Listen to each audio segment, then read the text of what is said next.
요한복음 13장 31절에서 38절까지 말씀입니다. 저하고 여러분이 한 절씩 교독하셨으면 좋겠어요.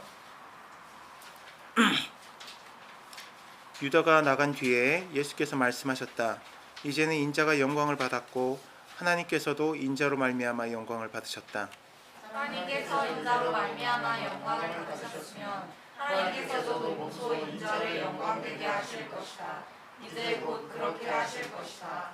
어린 자녀들아, 아직 잠시 동안은 내가 너희와 함께 있겠다. 그러나 너희가 나를 찾을 것이다.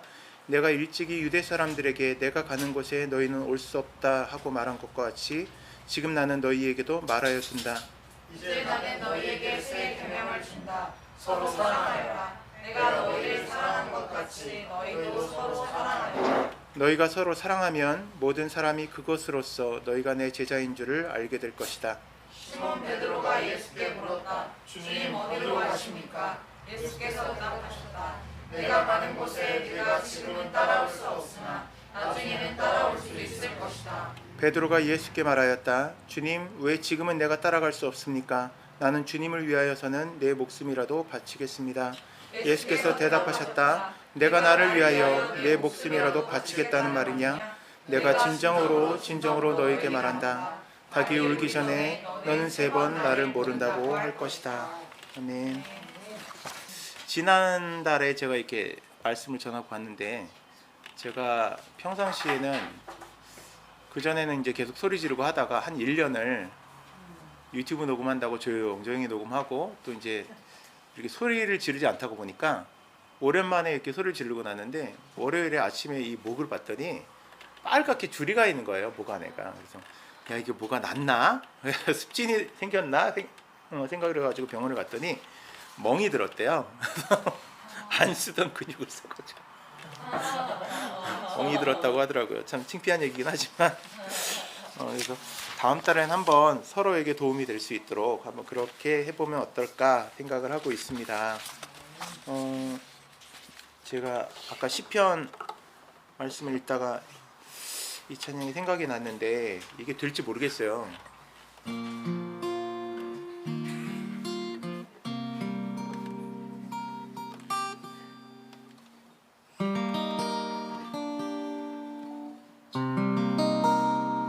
네, 이게 지은 지는 벌써 23년 된 찬양인데요. 이제 제가 가장 힘들 때, 그때가 언젠가 생각해 봤더니 제가 97년에 졸업하면서 다솔이란 기획사에서 한 팀을 소개해 줘 가지고 CCM 사역을 시작하면서 YM을 나왔던 적이 있었어요. 그 전까지 2014년부터 시작해서 2015년부터 찬양팀을 시작했고, 그래서 한 2, 3년을 찬양팀을 열심히 하다가 그 몸 안에 한 3, 4년을 있다가 98년부터 제가 이제 그 몸을 나오게 된 것이죠. 근데 처음에 이렇게 그 몸에서 나왔는데 너무 힘든 거예요. 늘 교제하고 격려하던 사람들이 내 주위에 없고 낯선 사람들 틈에서 다시 적응해 나간다는 것이, 그리고 사실 뭐 예전과 같이 늘 모이고 늘 공동체로 모이는 것이 아니라 CCM 사역이라는 것은 사실 따로따로 해나가는 것이잖아요. 그래서 한 1년을 제가 되게 힘들게 보냈던 것 같아요. 그때 제가 지었던 곡이 이 곡이더라고요. 저는 이게 예전에 저희 집이 어려워졌을 때 만들었던 곡이라고 생각했는데, 그때 지었던 곡은 따로 있어요. 저희 옛날 청년들에게 비웃음을 당했던 곡이 있어요. 아, 외로움 싫어 뭐 이런 곡이 있어요. 이 찬양이 생각이 나더라고요. 한번 같이 제가 불러볼게요. 가사를 준비를 해왔어야 되는데 죄송해요.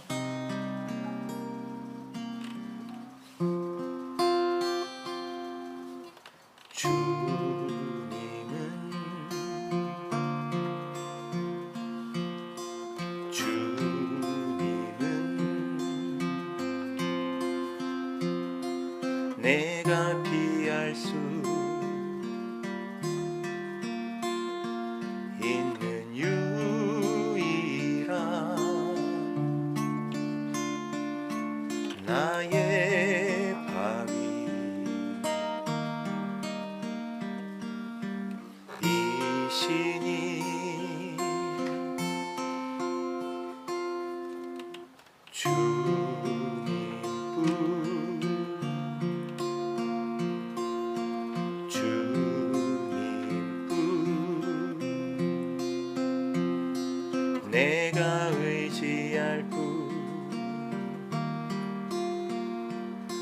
오직 주님뿐.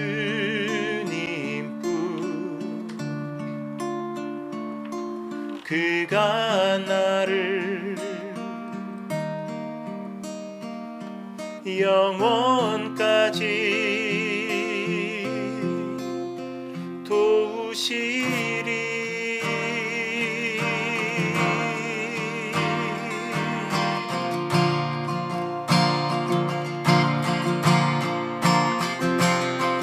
나 지칠 때 내 주님이 날 도우시며 새 힘을 주리. 나 절망할 때 내 주님이 날 일으키며 인도하시리. 오 주님을,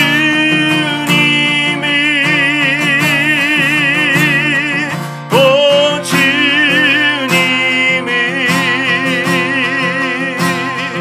내가 의지한 유일한 분.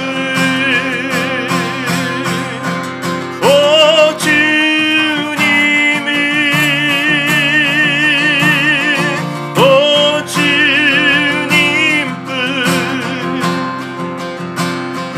나의 하나님, 나의 산성, 나의 그리스도.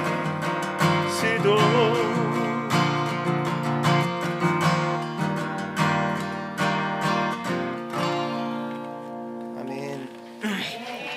이런 찬양입니다. 여러분 정말 주님을 믿고 의지하십니까? 믿고 의지하십니까? 저는 요즘에 물론 예전부터 그랬지만 최근에 한 1년간 이 평택에 이사 오고부터 좀 하나님과 어떤 실험을 좀 하고 있어요. 그러니까 테스트를 하고 있는 것이 아니라 뭐지? 그건 영어 단어가 뭘까요? 실험은. 어쨌든 실험을 하고 있어요. 어떤 거냐면은 정말 하나님께서 내 실생활에 관여하시는가에 대해서 좀 실험해 보고 있어요. 하나님 내 실생활에 관여하시는가? 내 실생활을 책임지시는가? 내 실생활을 정말 인도하시는가에 대해 좀 실험해 보고 있는 것 같아요. 그냥 내가 지금 뭐 의지할 데가 없고 지금 모든 것들이 막혀 있는 시대이기 때문에 그렇게 변명한 것처럼 말하는 것일 수도 있겠지만, 그냥 오늘 아침에 갑자기 이제 든 생각이었어요. 아, 내가 지금 주님과 어떤 실험적인 삶을 살아보고 있구나. 정말 하나님께서 내 삶에 간섭하시는가에 대해서 실험해 보고 있는 것이구나. 근데 쉽진 않죠. 사랑하는 여러분, 정말 하나님께서 우리의 삶에 어떻게 역사하신 분이라는 것들을 우리가 믿음으로 고백했다면 사실은 실제로 그렇게 살아보는 것이 믿음인 것이고 실제로 그렇게 살아야 하는 것이죠. 저는 저희가 좀 그런 믿음 가운데 좀 거하였으면 좋겠습니다.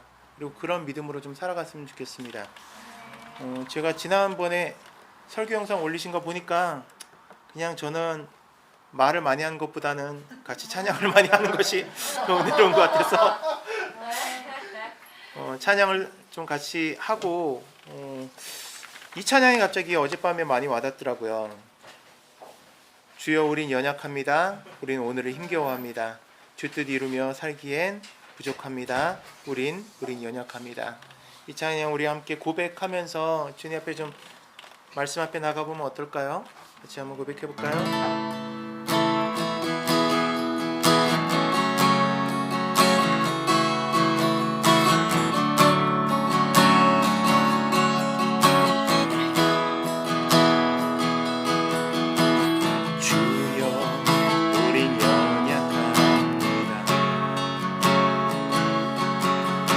우린 오늘을 힘겨워합니다.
할렐루야.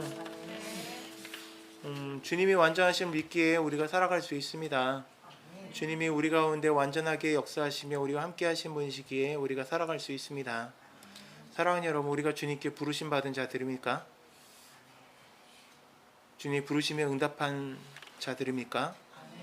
그렇다면 사실은 우리의 삶은 단 한 가지를 추구해야 되는데, 그것은 무엇이냐면 아버지의 영광이 된 삶을 따라가야 하는 것이고, 영광이 된 삶을 추구해야 되는 것입니다. 오늘 이제 마지막 만찬이 끝난 다음에 요한복음에서 마지막 만찬의 장면이 나오지 않지만 주님께서 제자들의 발을 씻기시고 이제 가룟 유다의 배신을 예언하시고, 그리고 이제 가룟 유다가 나간 이후에 이제 주님께서 이때부터 제자들에게 마지막으로 고별 설교를 하신 장면들이 나옵니다. 이걸 고별 설교라고 해야 할지 마지막 사랑의 충언이라고 해야 될지 여러 단어를 쓸 수 있겠지만, 그런데 주님께서 첫 마디를 꺼내시는 것은 이제는 인자가 영광을 받았고 하나님께서 또 인자로 말미암아 영광을 받으셨다라고 말씀하십니다. 이전에 이제 예루살렘에서 성전에서 말씀을 전하실 때 나사로의 이야기를 듣고 또 예수님이 행하셨던 표적의 이야기들을 듣고 그 말씀을 듣고 그리스 사람들이 예수님을 한번 만나뵙고 싶다고 제자들에게 요청해서 찾아왔던 장면이 있었습니다. 그때 예수님께서 그 장면을 보시면서 그리스 사람들이 찾아온 일들을 보면서 이제 아버지의 영광의 때가 가까웠다라고 말씀하십니다. 요한은 계속해서 요한복음 가운데 예수님의 영광의 때에 대해서 얘기를 하시고 영광이 이르는 때에 대해서 얘기를 하는데, 그것은 우리가 생각하는 그러한 영광의 때, 예수님의 어떤 재림의 때를 얘기하는 것이 아니라 예수님이 십자가를 지시는 그 때를 의미하는 것입니다. 요한은 계속해서 예수님의 십자가 사건을 아버지의 영광이 이루어진 때라고 설명을 합니다. 그리고 예수님께서도 계속해서 제자들에게 그리고 유대인들에게 말씀하시는 것은 나는 내 뜻대로 무엇을 말한 자가 아니라 아버지의 말씀하신 대로 나도 말하며 아버지께서 행하신 대로 나도 행한 자라고 계속해서 증언하십니다. 사랑하는 여러분, 예수님은 지금 어디를 향해서 가고 있냐면 아버지께서 뜻하시는 그 영광의 때를 향해서 걸어가고 있습니다. 아버지의 영광이 이루어진다, 내가 아버지의 영광을 위해서 살아간다, 우리 흔히들 얘기를 하지만 그것은 어떤 영광스러운 때를 살아간다는 의미가 아니라 아버지께서 원하시는 뜻을 이루는 때를 의미하는 것입니다. 사랑하는 여러분, 하나님께서 우리에게 각자에게 말씀하시는 영광의 때들이 있으십니다. 하나님께서 우리에게 말씀하시는 우리의 삶의 의미가 있고 우리의 삶의 목적들이 있습니다. 보통은 우리는 공통적인 의미들을 정하고 사회에서 규범에 의한 그리고 사회의 전통에 의한 어떠한 영광의 때들을 정하고 모든 이들이 그 길들을 걸어가며 거기를 향해서 달려가야 한다라고 얘기했던 것이 지금까지 우리의 삶이었습니다. 그러나 이제 하나님께서는 우리 공통적으로 모든 교회들이 달려가야 되는 영광의 때에 주님의 목적 가운데로 달려가는 것도 원하시지만 그와 함께 그 목적을 이루기 위해 우리 삶에 이루어야 되는 목적에 대해서 말씀하신 때가 이르렀다라고 생각합니다. 처음에 저희 아이들 이제 홈스쿨링 시작하면서 저희 좀 나이가 많은 형님 목사님들이나 아니면은 저희 부모님들이나 많이 걱정하셨던 것들이 애들이 그럼 사회성이 생기겠느냐, 사회에 적응할 수 있겠느냐라는 것이었습니다. 저도 사실은 이제 중등부 사역을 오래 해왔었고 중고청 사역으로 하면 96년부터 시작을 했으니까 2015년에 그만두기까지 몇 년이 19년인가요? 괜찮아, 결코 아빠를 닮아서 안 된다. 산소를 이런 식으로 해서는 안 돼. 한 19년을 그렇게 청소년 사역, 청년 사역을 하다 보니까 제 안에 어떤 굳어져 있는 이 마음들이 있었어요. 그러니까 저도 청소년 사역을 할 때는 항상 어떤 규범에 대해서 얘기를 하고 어떤 단체에서의 어울림에 대해서 얘기를 하고, 근데 저희도 이제 도전인 것이죠. 그러니까 얘네들이 과연 이것을 가지고 사회성이 생길 것인가? 근데 저희가 지금 3년 넘었죠. 만 3년이 넘었나요? 그렇죠? 만 3년 넘고 이제 4년째 이 홈스쿨링을 하고 있는데 사실 저희는 아무것도 하지 않고 있습니다. 애들에게 공부를 가르칠 만한 능력도 안 되기 때문에 우리 공부를 가르칠 수 없고, 그리고 그렇다고 제 생활 자체가 어떤 패턴이 정확한 패턴의 삶이 아니기 때문에 아이들에게 규칙적인 삶을 가르치고 있지도 않습니다. 다만 그냥 저희 스스로도 걱정이 되긴 하지만, 그냥 저는 제 스스로 안심하고 주님 앞에 그냥 믿음으로 고백하는 것은, 그럼에도 불구하고 아이들과 관계할 수 있는 시간들은 굉장히 많이 늘었고, 그래서 아이들과의 관계는 뭐 그것이 긍정적이든 부정적이든 어느 정도 형성이 되어 가고 있다라는 생각을 하게 됩니다.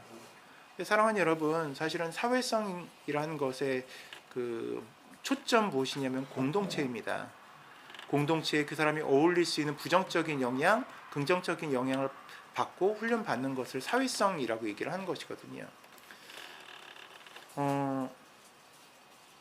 모든 공동체의 가장 기초적인 것은 가정이라고 저는 생각합니다. 가족 공동체가 하나님께서 만들어주신 가장 기본적인 공동체이며 가장 기본 단위의 구조인 것이죠. 그래서 가족 공동체에서 어떤 훈련들이 시작되어지고 관계가 시작되어지지 않는다면, 거기에서 훈련받고 거기에서 올바른 관계를 훈련받지 못한 아이들이 학교에 가서 사회에 나가서 올바른 사회성을 가지고 올바른 관계를 맺고 살아간다는 것은 저는 불가능하다고 봅니다. 한국의 교육들이 제가 이제 그래도 중등부만 2006년에 수원으로 부임해가지고 2006년부터 2015년까지 중등부만 9년을 했잖아요. 그러니까 그 한 10년간의 그 중등부와 또 학부모님들의 이제 변화를 볼 수 있는 기회가 있었던 거예요. 점점 갈수록 우리나라 교육이 원래 또 그런 면이 있긴 했지만, 공교육, 사교육에 그냥 맡겨버린 듯한 교육의 패턴들이 좀 점점 심해지고 있는 것이 사실인 것 같아요. 물론 그럴 수밖에 없겠죠. 사실은 지금의 삶이 부모님들이 서로 맞벌이해야 되는 시대이고, 그래야만 생활이 이어질 수 있을 만큼 빡빡한 삶이기 때문에 맞벌이를 하는 부부들이 아이들을 집안에서 돌보고 가르친다는 건 불가능하기 때문에 맡길 수밖에 없는 것은 사실입니다. 근데 사실은 아이들이 사춘기가 들어서고 아이들이 이제 중학생, 고등학생이 되면서 생기는 모든 문제점들의 출발이 어릴 때부터 부모님들과의 단절 가운데서, 그리고 완전히 형성되어지지 않은 관계로 인해서 나오는 문제점이라는 것을 인식하는 부모님들이 그렇게 많지는 않아요. 많은 부모님들이 공교육이나 사교육에 아이들을 맡겨놓고 거기에 돈을 투자했기 때문에 나는 할 것을 다 했다라는 생각을 가진 분들이 꽤 많으시더라고요. 그래서 나는 올바로 하고 있고 나는 잘하고 있고, 그래서 그렇게 초등학교 시절이 지나서 이제 중학교 시절이 돼서 애들이 사춘기에 이르고 몸이 크고 이제 머리가 크고 그들이 친구 관계가 더욱더 중요해지는 시점에 가서는 이제 그때부터 부모님과의 갈등들이 시작되고 부모님과의 문제점들이 드러나기 시작하는 것이에요. 사랑하는 여러분, 관계의 시작은 가족에게서부터 시작해야 합니다. 가족 관계에서부터 올바른 관계, 사랑의 관계가 시작되어지지 않는다면 그 아이들은 어디에 가서도 사실은 사랑의 관계를 이룰 수 없고 사랑의 관계 가운데 들어갈 수가 없게 되어지는 것입니다. 어릴 때 올바른 질서 가운데서 풍성하게 받아보지 않은 아이들은, 풍성한 사랑을 받아보지 않은 아이들은 절대로 풍성한 사랑을 줄 수 없는 사람이 되어지고 맙니다. 그 가족의 공동체가 사실은 확장되어져서 사실은 교회 공동체가 되어져야 되는 것이 진리입니다. 교회 공동체는 사실은 유대 공동체에서 그 기원을 찾을 수가 있습니다. 유대 공동체는 국가 공동체, 그러니까 처음엔 부족 공동체에서 이제 다윗에 의해서 나라가 통일되면서 통일된 국가 공동체를 이루고, 그러면서 예루살렘 성정 중심의 그 종교로 하나가 되어지는 국가 공동체를 이루고 있다가 포로 생활을 하면서 많은 이들이 흩어지게 되어지면서 각자 있는 곳에서 자신들의 신앙을 지키기 위해서, 그리고 또 유대 공동체를 지키기 위해서 회당이라는 것이 만들어졌고, 회당 안에서 종교교육, 그리고 말씀교육, 그리고 아이들을 양육하는 일들을 계속해서 해나갔습니다. 유대인들의 회당 공동체는 사실은 가족 공동체와 마찬가지입니다. 그래서 그 지역에 사는 모든 유대인들이 한 가족과 같이 지내며 서로를 삼촌과 같이 그리고 엄마와 같이 아빠와 같이 여기는 공동체가 유대 회당 공동체입니다. 그래서 유대 공동체에서는 사실은 남의 자식이라도 잘못하면 혼내야 되는 것이 정석이었고, 그리고 남의 자식도 내 자식처럼 보호하고 아껴줘야 되는 것이 이 공동체의 특징입니다. 그래서 그 공동체는 가족 공동체의 특징을 가지고 있습니다. 사실은 초기 교회 공동체는 그런 유대 공동체의 모델을 가지고 시작을 했습니다. 그런 이미지를 가지고 시작을 했기 때문에 초기 교회 공동체도 사실은 가족의 이미지를 가지고 있었고, 그리스도 안에서 한 가족으로 한 몸으로 뭉치는 일들이 있을 수 있었던 것입니다. 때문에 교회의 가장 모범적인 모습, 가장 이상으로 해야 되는 모습은 교회 가족 공동체입니다. 그런데 현대사회에서 가족 공동체가 무너지는 것과 같이 사실은 조직화되어진 교회, 제도화되어진 교회 안에서 이 가족 공동체의 의미가 많이 무너지고 있는 것이 사실입니다. 많은 이들이 특히 20세기 말 21세기 들어서면서 교회 안에서 리더십이 강조가 되어지고, 리더십을 훈련하는 일들이 강조가 되어지고, 그리고 또 교육에 의해서 사람들을 공동체로 묶는 것이 어떤 유행처럼 되어가면서 마치 훈련을 하면 사람들이 올바른 몸이 되어지는 것처럼, 그리고 훈련의 프로그램을 통과하면 이 사람들이 온전한 가족 공동체가 되어지는 것처럼 사람들이 이미지를 가지게 되어졌습니다. 그런데 이 사람들이 하는 인위적인 훈련은 언제든지 분명한 한계에 부딪히게 되어지는데, 무엇이냐면 권력에 대한 한계에 부딪히게 되어집니다. 우리는 계속해서 어떠한 단체에 속해야 하며 어떤 단체 가운데서 그 단체의 규율을 쫓아가고, 그리고 그 단체성을 지키고 단체가 깨지지 않도록 지키는 것이 하나님의 교회를 지키는 것이라고 어릴 때부터 배워왔습니다. 그런데 여러분, 정말 그러합니까? 우리가 지켜야 될 그리스도의 몸은 지금 우리가 생각하고 있는 제도적 교회가 맞습니까? 제가 어제 페이스북에 그런 글을 썼는데,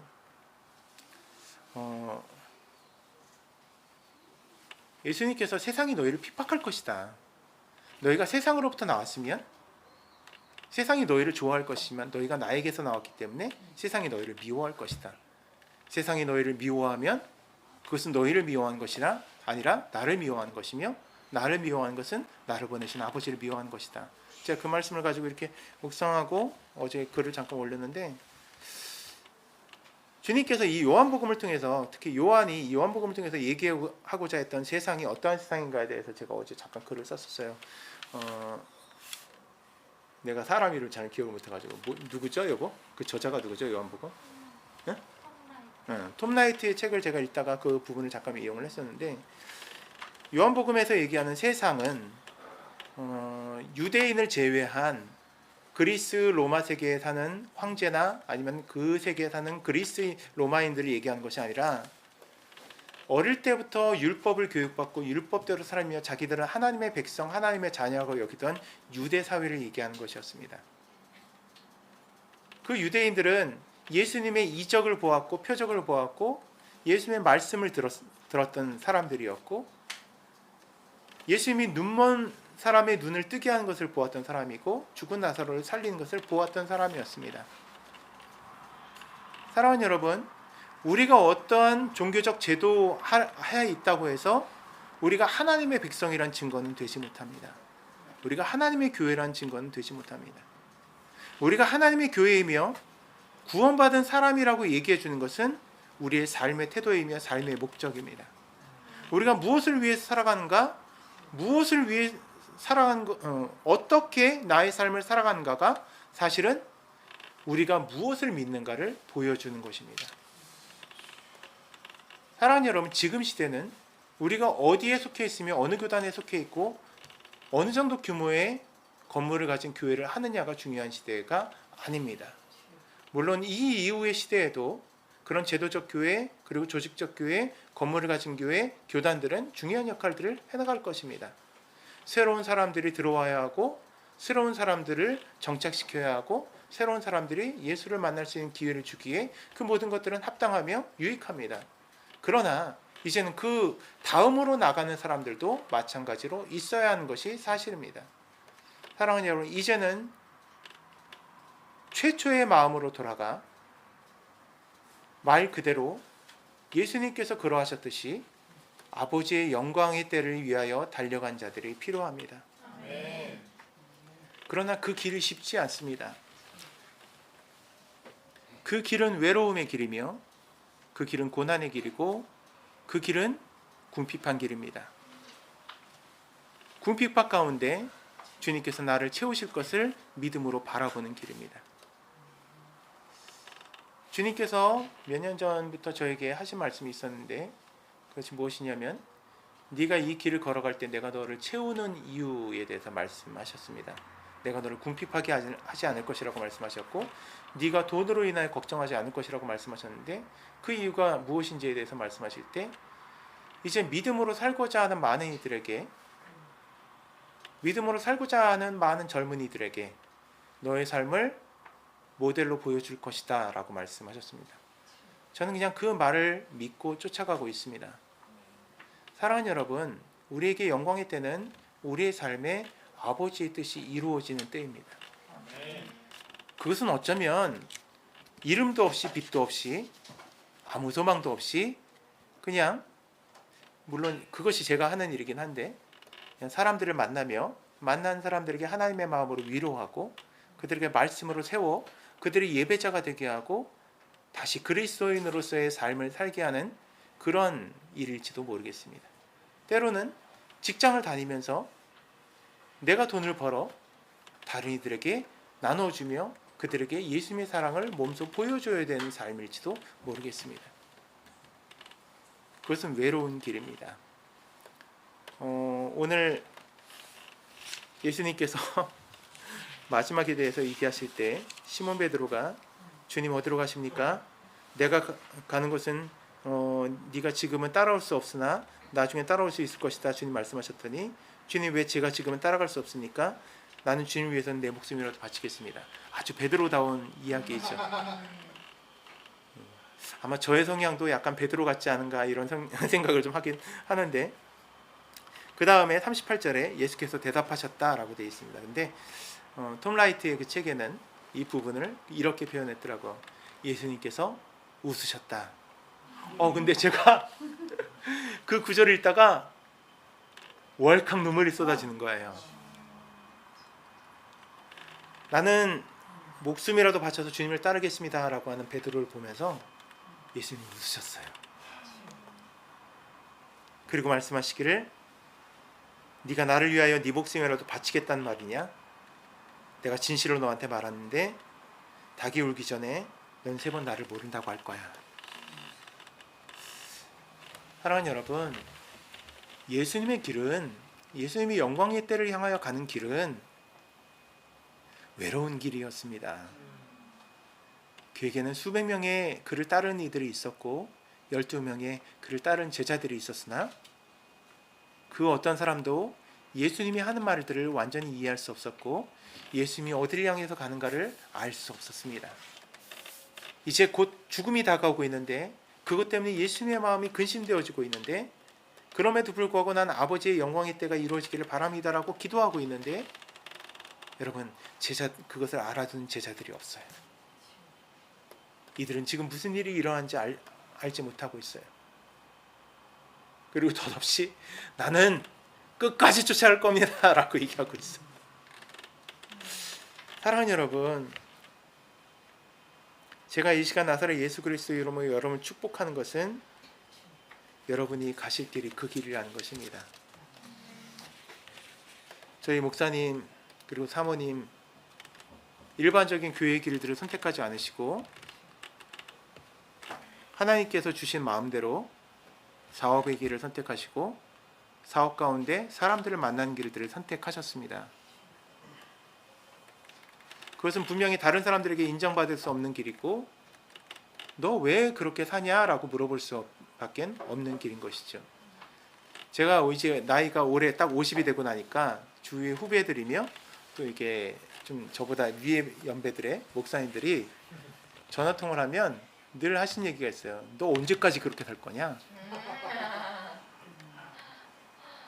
언제까지 찬양하며 살 수는 없잖아.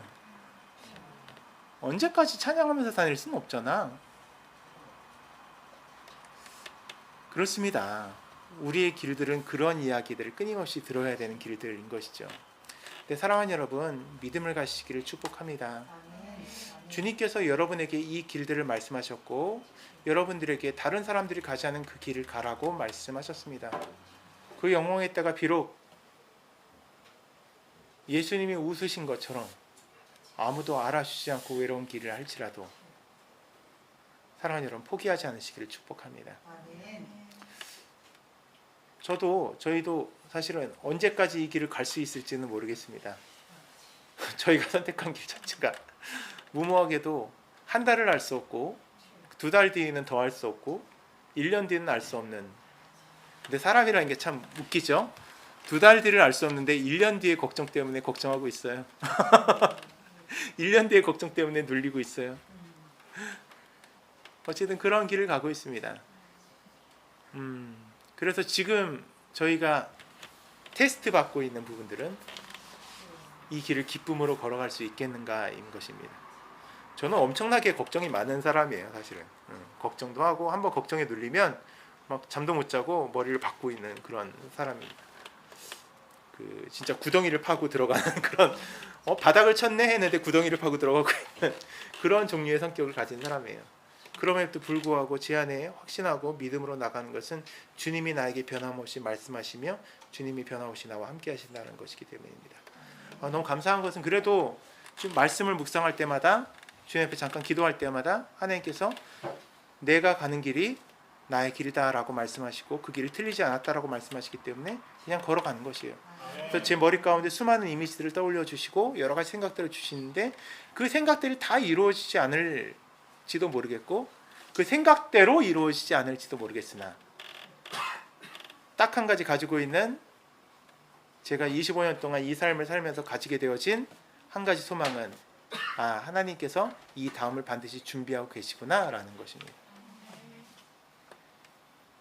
우리 이 목사님과 사모님 그리고 이 형제들에게 주님께서 그러한 축복을 내려주시기를 축복합니다. 이건 사실은 현실적으로 보면 축복은 아닙니다만 하루하루를 주님을 의지해서 산 삶을 사시기를 축복합니다. 저는 왜 이 사람들을 만나게 하시는가를 이렇게 좀 믿음의 눈으로 바라봐요. 어제 제가 페이스북 글에 쓰긴 썼는데 얼마 전부터 그 고백을 계속 하라고 말씀하시는데 좀 남사스러워가지고 좀 되게 민망하더라고요. 그래서 이걸 했다가 또 욕먹는 거 아니야? 뭐 이래가지고 안 하다가 갑자기 어제 감동이 생겨가지고 이제 그 글 끝에 그걸 달았어요. 무엇이냐면 나의 목회는 나의 사람들을 만들지 않는다, 나의 성도들을 만들지 않는다, 나의 예배자들을 만들지 않는다는 것입니다. 그 말인즉슨 나는 교회로부터 어떠한 사례도 받지 못한다는 것입니다. 나는 정해진 사례를 가지고 살 수 없는 사람이 되었다라는 것입니다. 그럼에도 불구하고 나는 그거를 목회라고 표현합니다. 하나님께서 결정권을 제한하시고 결정권을 항상 우리에게 넘기세요. 근데 놀라운 것은 하나님 말씀하신 대로 살아가는 사람의 삶을 하나님 책임지십니다. 여러분 그 믿음으로 살아가셨으면 좋겠습니다. 우리 주는 완전합니다. 우리 다시 한번 찬양하고 우리 같이 기도할까요?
끝까지 주님께서 말씀하신 주의 뜻이 이루어지는 영광의 때를 따라가게 하여 달라고요. 이 시간에 우리 함께 기도하며 진행해 나가겠습니다.